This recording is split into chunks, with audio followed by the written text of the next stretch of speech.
गुजरात के वडोदरा में पुल टूटने की वजह से पुल पर चल रही गाड़ियां नदी में गिर गई और इस हादसे में 13 लोगों की मृत्यु हो गई। कल के दिन ही बिहार में वोटर वेरिफिकेशन के विरोध में महागठबंधन के घटक दलों ने बंद बुलाया था। लेकिन इन दोनों खबरों से भी ज्यादा जरूरी एक और खबर थी जिसकी चर्चा सोशल मीडिया पर दिन भर होती रही। न्यूज मीडिया में ये हॉट टॉपिक बना रहा, सारे पॉलिटिशियंस भी इस पर चर्चा करते रहे। अब आप समझ चुके होंगे कि जरूर कोई बड़ा मुद्दा रहा होगा जिस पर सारे पॉलिटिशियन चर्चा कर रहे हैं, जिस पर सोशल मीडिया पर बवाल मच चुका है, जिस पर न्यूज मीडिया भी फोकस कर रहा है। तो चर्चा ये रही राहुल गांधी और तेजस्वी यादव की ओपन गाड़ी पर पप्पू यादव और कन्हैया कुमार को चढ़ने से क्यों रोका गया। तो ये मुद्दा बाकी के दोनों मुद्दे से ज्यादा बड़ा है, इसलिए इस मुद्दे पर आज के इस वीडियो में हम बात करेंगे। अब सोशल मीडिया पर इसे लेकर अलग अलग व्यू सामने आ रहे हैं। कुछ लोगों का कहना है कि प्रदेश कांग्रेस के वरिष्ठ नेताओं को पप्पू यादव और कन्हैया कुमार पसंद नहीं है, इसलिए प्रदेश कांग्रेस के वरिष्ठ नेताओं ने यह साजिश रची थी कि दोनों को राहुल गांधी और तेजस्वी यादव की गाड़ी पर चढ़ने से रोका जाए। अब वहीं पर कुछ लोगों का यह भी कहना है कि तेजस्वी यादव को पप्पू यादव और कन्हैया कुमार फूटी आंख भी नहीं सुहाते हैं, इसलिए तेजस्वी यादव ने यह सारा ड्रामा क्रिएट किया था। तो चलिए ढूंढते हैं आखिर इसके पीछे की वजह क्या रही, आखिर क्यों पप्पू यादव और कन्हैया कुमार को ओपन गाड़ी पर चढ़ने से रोका गया। पीसीसी बिहार के प्रेसिडेंट राजेश राम का कहना है कि गाड़ी पर ज्यादा भीड़ हो गई थी, इसलिए कुछ नेताओं को गाड़ी पर चढ़ने से रोका गया। खुद वो भी काफी देर के बाद गाड़ी पर चढ़ पाने में सफल रहे हैं। वहीं इस पर पप्पू यादव का कहना है कि मान अपमान की कोई बात ही नहीं है, वो कांग्रेस से प्यार करते थे और कांग्रेस से प्यार करते रहेंगे। पप्पू यादव ने तो यहाँ तक कह दिया कि अपमान तो भगवान शिव और बुद्ध का भी हुआ था, फिर पप्पू यादव क्या चीज है। बहरहाल पप्पू यादव अगर ओपन गाड़ी में नहीं चढ़ पाए तो इसके पीछे की वजह लालू परिवार के साथ उनके खराब रिश्ते को बताया जा रहा है। 2023 में बिहार में जातिगत जनगणना हुआ।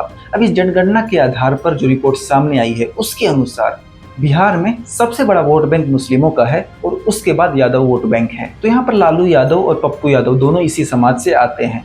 अब यहाँ पर लालू यादव की पूरी तरीके से कोशिश है कि कोई भी यादव नेता उनके समकक्ष खड़ा ना हो पाए, कोई भी यादव नेता इतना बड़ा ना हो जाए कि उन्हें नुकसान पहुंचाए या फिर उनके बेटे तेजस्वी यादव को नुकसान पहुंचाए। तो ये पूरी साजिश राष्ट्रीय जनता दल की है कि पप्पू यादव को उभरने से रोका जाए।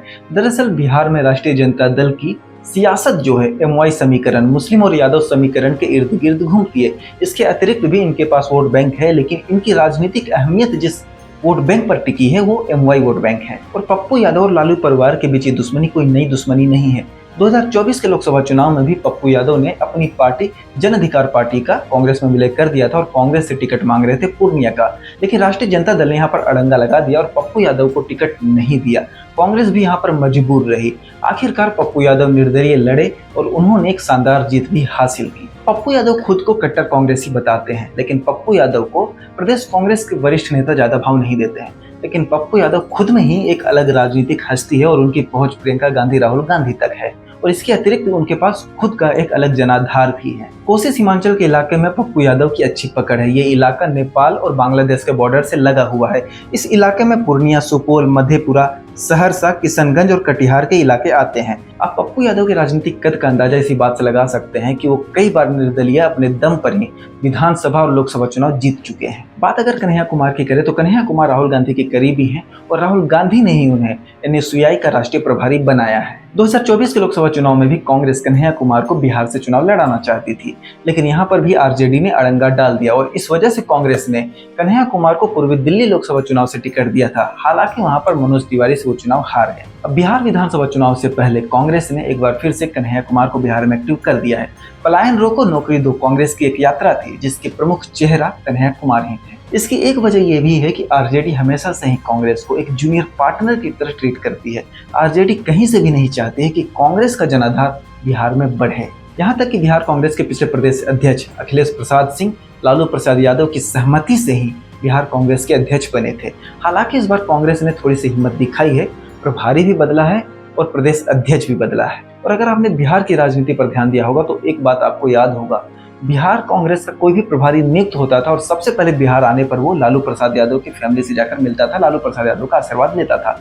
लेकिन इस बार कृष्णा आलूवालिया ने ऐसा नहीं किया और इस परंपरा को तोड़ा है। तो फिलहाल कांग्रेस की एक्टिविटी देखकर तो अभी यही लग रहा है कि कांग्रेस राष्ट्रीय जनता दल की छत्रछाया से, लालू परिवार की छत्रछाया से बाहर निकलकर खुद का वर्चस्व बिहार में स्थापित करना चाहता है और इसके लिए वो पप्पू यादव, कन्हैया कुमार, राजेश राम जैसे नेताओं को आगे बढ़ा रहा है। हालांकि सूत्रों से मिली जानकारी के अनुसार पप्पू यादव और कन्हैया कुमार के साथ जैसा मिसबिहेव किया गया है उसकी रिपोर्ट राहुल गांधी को मिली है और राहुल गांधी ने इस पर नाराजगी भी जाहिर की। बहरहाल देखते हैं क्या कांग्रेस इस चुनाव में राजद की छत्रछाया से आगे निकल पाएगी और क्या पप्पू यादव और कन्हैया कुमार कोई कमाल दिखा पाएंगे। क्या उनको आगे बढ़ने का मौका कांग्रेस देगी या फिर राष्ट्रीय जनता दल लालू परिवार के दबाव में अपने कदम पीछे खींच लेगी।